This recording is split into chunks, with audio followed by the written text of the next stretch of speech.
Lilimé, c'est une femme qui est devenue influenceuse suite à son embauche chez Fleur et compagnie. Elle poste une vidéo sur son compte TikTok où elle dit qu'elle quitte l'entreprise de Fleur et compagnie et que c'est Fleur elle-même qui l'aurait poussée à quitter l'entreprise afin qu'elle devienne elle-même entrepreneuse. Elle m'a ouvert les yeux sur le fait que je n'étais pas faite pour être salariée, bien au contraire.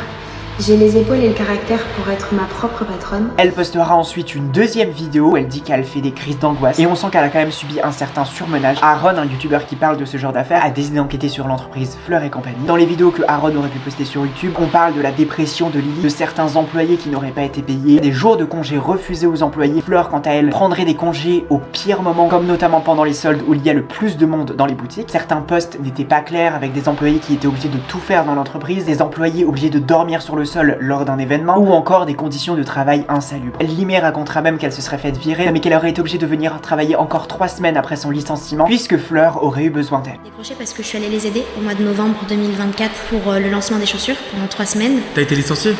Oui, j'étais déjà licenciée. Et c'est parti de les aider 3 semaines? Suite à ces accusations, Fleur désactivera absolument tous ses réseaux sociaux afin de ne pas perdre de followers. Et ensuite, elle est allée sur le plateau de Samzira. Elle dit que Lilimé aurait eu des comportements instables, que des fois elle venait et qu'elle était extrêmement heureuse, que d'autres fois elle était extrêmement triste, qui rendait la cohésion des employés impossible. Elle affirme aussi que Lilimé lui aurait même remercié, lui avoir ouvert les yeux sur le fait qu'elle n'était pas faite pour le salariat mais plutôt pour être elle-même entrepreneuse. Fleur annonce aussi que Lilimé se serait plein de postes pas clairs dans l'entreprise. Cependant, Lilimé demandait à chaque fois d'être mise sur chacun des postes de l'entreprise puisqu'elle-même elle s'ennuyait. Dans son interview, elle dit quand même que ses employés font partie de l'image de marque, qu'elle ne force personne à se montrer face à la caméra quand elle filme tout le monde. Mais personnellement, moi ça m'a quand même donné pas mal le hic cette histoire. Donner un petit peu ce poste d'influenceur à des gens qui ne le sont pas à la base, je trouve ça extrêmement dangereux. Il y a très peu de gens qui se lancent sur internet et qui sont capables de gérer la pression des critiques, d'être tout le temps scrutés et tout ça. Donc je n'imagine même pas la pression que ça a dû être pour quelqu'un qu'on a dû lancer sans vraiment lui expliquer les risques qu'il y avait derrière. Si vous regardez l'interview de Samzira, vous pouvez remarquer que Fleur a réussi à se défendre sur littéralement tous les points. Est-ce que c'est parce qu'elle manie très bien la langue de Molière, ou est-ce que c'est parce que effectivement elle est innocente?